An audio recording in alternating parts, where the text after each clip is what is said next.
Assalamualaikum warahmatullahi wabarakatuh. Kami dari kelompok 13 yang beranggotakan saya sendiri Andina Lutfia dan juga Fadia Austinisa yang akan menjelaskan terkait tentang hubungan industrial.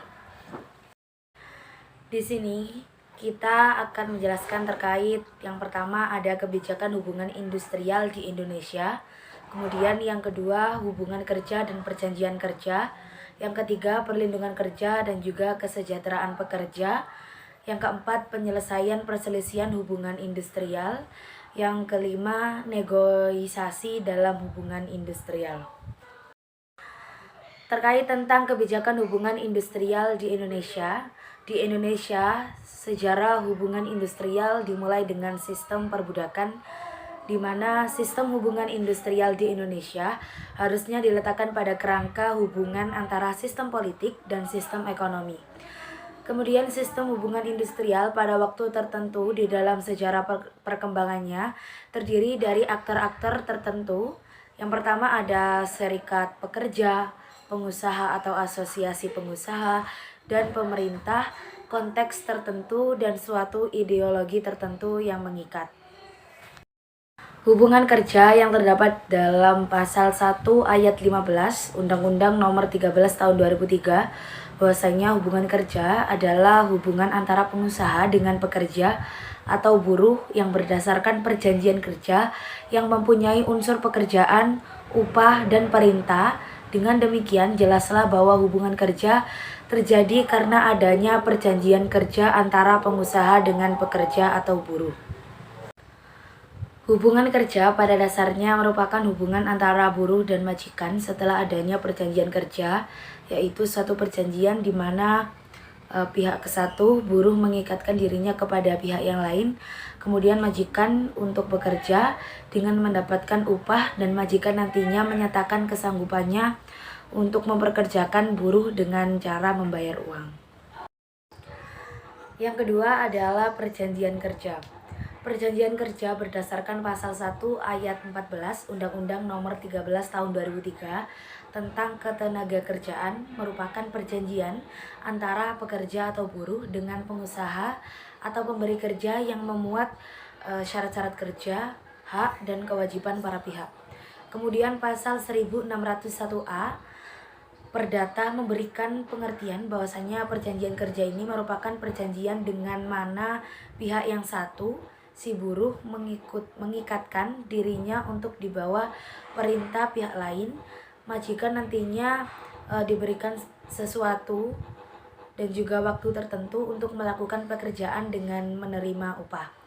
Kemudian menurut Imam Supomo dalam Lalu Husni berpendapat bahwasanya perjanjian kerja ini merupakan suatu perjanjian di mana pihak ke satu mengikatkan diri untuk bekerja dengan menerima upah dari pihak kedua yakni majikan, dan nantinya majikan mengikatkan diri untuk memperkerjakan buruh dengan bayaran upah.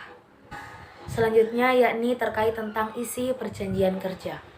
Pasal 54 Undang-Undang Nomor 13 Tahun 2003 tentang Ketenagakerjaan menyebutkan bahwasanya perjanjian kerja dibuat secara tertulis sekurang-kurangnya memuat mengenai identitas para pihak, jenis pekerjaan, tempat pekerjaan, besarnya upah dan cara pembayarannya, kemudian syarat-syarat kerja yang memuat hak dan kewajiban pekerja dan pengusaha, jangka waktu perjanjian, tempat dan tanggal perjanjian dibuat serta tanda tangan para pihak dalam perjanjian kerja. Kemudian perjanjian kerja ini nantinya akan menimbulkan sebuah hak dan kewajiban antara pengusaha dan juga pekerja. Adapun kewajiban-kewajiban bagi pekerja yang harus dilaksanakan adalah yang pertama melakukan sebuah pekerjaan. Ruang lingkup pekerjaan harus diketahui pekerja sebelumnya sehingga pengusaha nantinya tidak memperluas pekerjaan dengan memberi upah yang telah ditentukan dalam perjanjian kerja. Dan nantinya pekerja wajib melakukan pekerjaan itu sendiri dan tidak boleh diwakilkan. Kemudian yang kedua, terkait tentang mentaati tata tertib perusahaan. Pasal 1603B KUH Perdata, buruh wanita mentaati peraturan-peraturan mengenai pelaksanaan pekerjaan dan peraturan-peraturan yang bertujuan untuk meningkatkan tata tertib dalam perusahaan, dan juga majikan nantinya majikan yang diberikan kepadanya oleh atau atas nama majikan dalam batas peraturan perundang-undangan atau perjanjian maupun peraturan yang berlaku. Kemudian yang ketiga, wajib membayar denda dan ganti rugi. Untuk setiap pelanggaran atas perbuatan yang sudah dikenakan denda, tidak boleh dituntut ganti rugi untuk perbuatan tersebut. Denda yang dikenakan tidak boleh untuk kepentingan pengusaha, tetapi untuk kepentingan pekerja. Ganti rugi dapat dimintakan oleh pengusaha dari pekerja apabila terjadi kerusakan barang baik milik pengusaha atau pihak ketiga karena kesengajaan atau kelalaian. Kemudian yang keempat, ada bertindak sebagai buruh yang baik.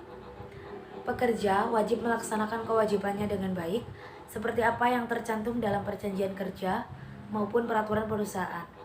Nah, di samping itu juga wajib melaksanakan apa yang seharusnya dilakukan dan tidak dilakukan menurut perundang-undangan, kepatutan maupun kebiasaan. Kemudian yang terakhir ada bertindak sebagai majikan yang baik.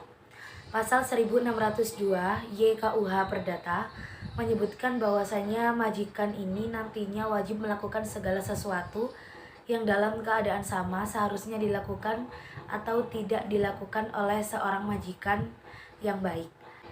Untuk slide selanjutnya mungkin bisa dilanjutkan oleh pemateri selanjutnya. Baik, selanjutnya yaitu terdapat perlindungan kerja dan juga kesejahteraan pekerja atau SDI. Nah, perlindungan terhadap tenaga kerja yang dimaksud untuk menjamin hak-hak dasar pekerja. Selain itu juga menjamin kesamaan kesempatan serta perlakuan tanpa diskriminasi untuk mewujudkan kesejahteraan pekerja demi terwujudnya kesejahteraan dan kemakmuran rakyat Indonesia. Dalam pasal 28D ayat 2 Undang-Undang Dasar 1945 yaitu setiap orang berhak bekerja serta mendapat imbalan dan perlakuan yang adil dan layak dalam hubungan kerja. Jadi Undang-Undang Dasar ini menjamin bahwa setiap orang itu berhak mendapatkan kesamaan kesempatan untuk mendapatkan pekerjaan sesuai dengan kemampuannya tanpa diskriminasi. Selanjutnya ada penyelesaian perselisihan hubungan kerja. Dalam Undang-Undang Ketenagakerjaan Nomor 13 Tahun 2003 Pasal 1 Angka 22 menyatakan bahwa perselisihan hubungan industrial itu adalah perbedaan pendapat yang mengakibatkan pertentangan antara pengusaha atau gabungan pengusaha dengan pekerja atau buruh, atau serikat kerja atau serikat buruh karena adanya perselisihan mengenai hak, perselisihan kepentingan, dan juga perselisihan pemutusan hubungan kerja, serta perselisihan antar serikat pekerja atau serikat buruhnya dalam satu perusahaan. Kemudian berdasarkan ketentuan terbaru, yaitu Pasal 2 Undang-Undang Nomor 2 Tahun 2004 tentang perselisihan hubungan industrial mencakup 4 jenis perselisihan hubungan industrial. Yang pertama ada perselisihan hak, yaitu yang disebabkan karena tidak dipenuhinya hak akibat adanya perbedaan pelaksanaan atau penafsiran terhadap ketentuan peraturan perundang-undangan, perjanjian kerja, peraturan perusahaan, atau perjanjian kerja bersama. Yang kedua yaitu perselisihan kepentingan, yaitu yang disebabkan karena tidak adanya kesesuaian pendapat mengenai pembuatan atau perubahan persyaratan kerja yang ditetapkan dalam perjanjian kerja atau peraturan perusahaan atau perjanjian kerja bersama. Yang ketiga ada perselisihan pemutusan hubungan kerja, yang disebabkan karena tidak adanya kesesuaian pendapat mengenai pengakhiran hubungan kerja yang dilakukan oleh salah satu pihak. Yang keempat ada perselisihan antar serikat pekerja atau serikat buruh, yang disebabkan karena tidak adanya persesuaian pemahaman mengenai keanggotaan pelaksanaan hak dan kewajiban keterserikat pekerjaan. Kemudian prosedur penyelesaian hubungan industrial berdasarkan Undang-Undang Nomor 2 Tahun 2004 itu ditempuh melalui 4 tahap, yaitu yang pertama ada bipartit, yaitu tata cara atau proses perundingan yang dilakukan antara dua pihak, pihak pengusaha dan juga pihak pekerja buruh atau serikat pekerja atau serikat buruh, antara lain apabila terjadi perselisihan antara pengusaha dengan pekerja atau buruh di perusahaan. Itu dalam perundingan bipartit ini pada hakikatnya adalah upaya musyawarah atau mufakat antara pihak pengusaha dan juga pihak pekerja buruh dalam ruang lingkup penyelesaian perselisihan hubungan industrial ini mencakup 4 jenis perselisihan, yaitu perselisihan hak, perselisihan kepentingan, perselisihan PHK, dan juga perselisihan antara SP atau SB dalam satu perusahaan. Yang kedua yaitu ada konsiliasi. Nah, berdasarkan pasal 1 angka 13 Undang-Undang Nomor 2 Tahun 2004 tentang perselisihan hubungan industrial ini mencakup perselisihan hubungan industrial melalui konsiliasi itu ada 3 jenis, yaitu perselisihan kepentingan, perselisihan PHK, perselisihan antara SP atau SB dalam satu perusahaan. Yang ketiga ada mediasi. Nah, lingkup penyelesaian perselisihan hubungan industrial melalui mediasi ini berdasarkan pasal 1 angka 11 Undang-Undang Nomor 2 Tahun 2004 tentang perselisihan hubungan industrial ini mencakup 4 jenis perselisihan, yaitu perselisihan hak, perselisihan kepentingan, perselisihan PHK, dan juga perselisihan SP atau SB dalam satu perusahaan. Penyelesaian melalui mediasi ini tentunya ditentukan oleh instansi yang bertanggung jawab di bidang ketenagakerjaan. Oleh karena itu, dapatkah mediator bersikap netral atau tidak memihak dalam melakukan mediasi? Selanjutnya yaitu ada pengadilan hubungan industrial.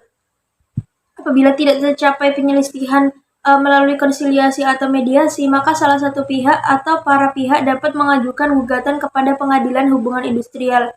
Namun ini ditempuh sebagai alternatif terakhir, dan secara hukum ini bukan merupakan kewajiban bagi para pihak yang berselisih, tetapi merupakan hak dalam pasal 5, 14, dan juga 24 Undang-Undang Nomor 2 Tahun 2004.